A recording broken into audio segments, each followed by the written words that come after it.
Bueno, en este sexto tutorial les voy a hablar de los transistores y en especial del BJT, ya que existen otros transistores como el FET o el MOSFET, pero en este caso no voy a hablar de ellos porque tienen bastante que hablar todos y voy a hablar un poco básico, de forma básica de lo que es el BJT y un poco de cómo se utiliza, en qué se basa. Pero nada profundo ya que tiene bastante que hablar y no me da tiempo con los 10 minutos que me da YouTube. Primero que nada, un transistor es un dispositivo semiconductor, igual que los diodos, y se basa también en la unión PN, aunque en este caso sería dos uniones PN. Se utiliza básicamente para amplificar, aunque tiene otros usos. Puede servir de oscilador, de amplificador, de conmutador, de rectificador, y bueno, a partir de ahí, de los que ustedes quieran, pero en realidad están en prácticamente todos los electrodomésticos de hoy en día. Todos los móviles pueden llevar miles de millones de transistores, ya que cada integrado de este tamaño puede fácilmente estar compuesto de 1 millón de transistores, fácilmente. Bueno, primero que nada, BJT.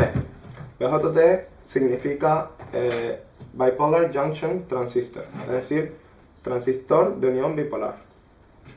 Y existen dos tipos, así se representan en el circuito. Los NPN, cuya flecha está hacia afuera, yo me lo recuerdo porque puedes decir que es inside, no pointing inside, es decir, no apuntando hacia adentro, es decir, apuntando hacia afuera.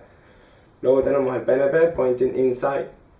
Esa es la manera que yo leí una vez en un libro y así lo recuerdo.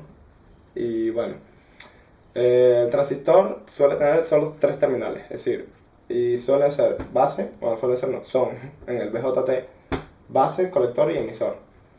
La base es la que por donde introducimos la entrada a amplificar o utilizamos, esta es la que controla el transistor, ya que el transistor cuando la base está cortada, es decir, no se le aplica corriente. Otra cosa importante saber es que el transistor BJT, a diferencia del FET, es controlado por corriente. En el FET es controlado por voltaje o tensión, pero en este caso el BJT es controlado por corriente. Pues si no le aplicamos corriente al BJT, tenemos que es un abierto, es decir, por aquí, por esta parte entre colector y emisor, no circula corriente cuando en la base no circula corriente. Siempre la corriente que circula por la base es mucho menor que la del colector. Y la relación que existe entre la corriente de base y la de colector se llama beta en continuo, bueno, a veces también alterna, pero normalmente en continuo, y HFE cuando utilizamos parámetros híbridos en alterna. Importante saber que dependiendo de la tensión entre colector y emisor y la corriente de base y la corriente de colector, que sería la que pasa por aquí, que es la misma prácticamente que la de emisor, ya que la de base es muy pequeña, nos indica el punto de trabajo del transistor en alterna. Y bueno, aquí tenéis más o menos lo que sería el transistor por dentro, sería material N, P y N. N es, si han visto la unión PN, es cuando tenemos falta de cargas negativas, es decir, menos electrones y más huecos. P, viceversa. N es cuando tenemos más electrones y menos huecos, P es cuando tenemos más huecos y menos electrones. Y bueno, la cuestión es que cuando le aplicamos corriente, por ejemplo en el NPN a la parte P, que sería la base, nos deja pasar desde colector a emisor una corriente, siempre y cuando tengamos una polarización correcta. Los transistores en continua se suelen usar como conmutadores y amplificadores. También se utiliza mucho en la computación, por ejemplo, en los circuitos integrados, muchas puertas lógicas y este tipo de cosas que ya les explicaré un poco más adelante, se basan en transistores, básicamente. Es configuraciones en transistores que nos permiten crear puertas lógicas.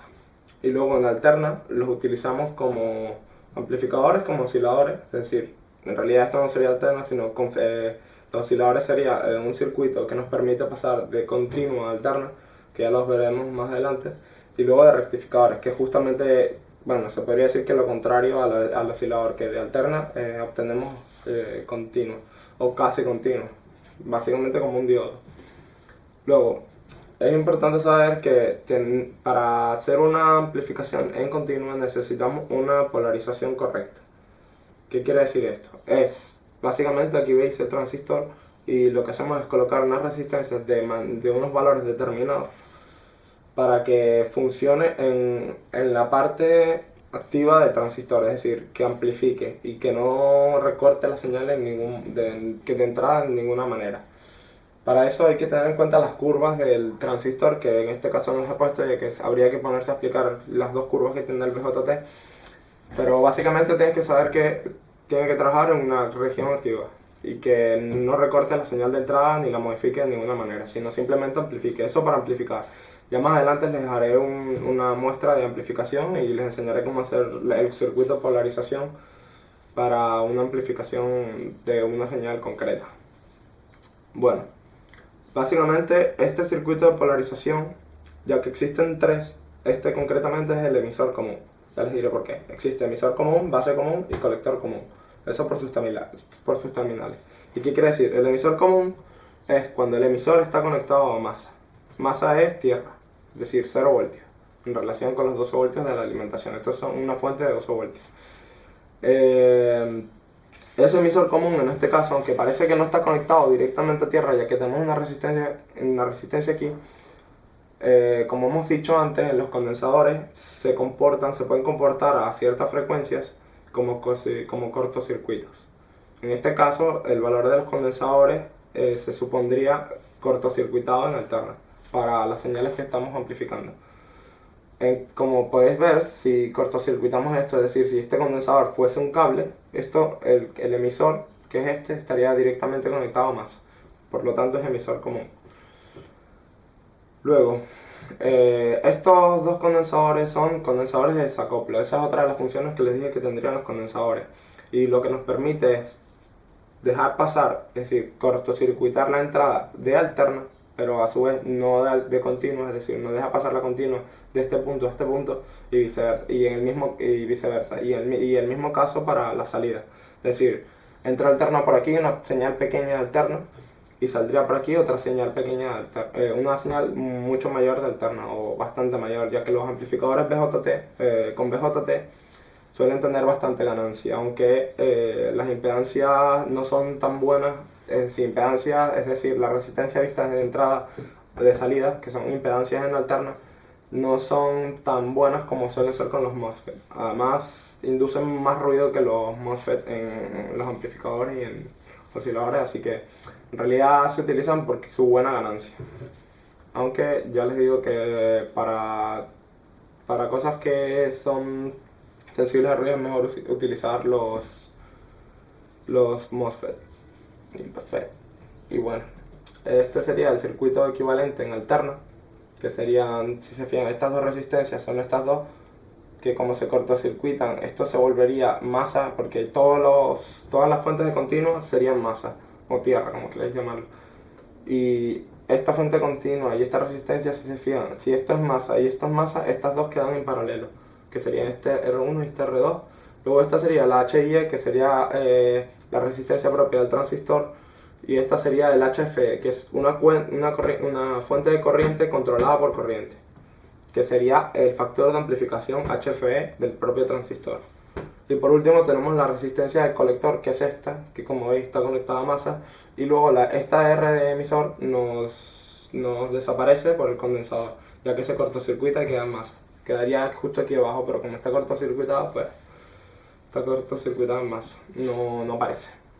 Y bueno, básicamente eso es el funcionamiento básico. Aplicamos una señal de entrada, sobre todo en continua, si aplicamos una señal, lo que hacemos es permitir el paso, como si fuera un interruptor controlado por corriente. Y ya más adelante, cuando hagamos otro circuito, les mostraré cómo funciona. Y bueno, básicamente aquí tenemos varios transistores. Este es el modelo más típico del TO220, tipo encapsulado bastante común. Luego tenemos este tipo encapsulado un poco más pequeño, aguanta un poco menos corriente y tensión. Este es bastante común también, suele ser el más pequeño y fácil. Y luego los fototransistores. Por último, transistores de potencia. Y bueno, eso es todo.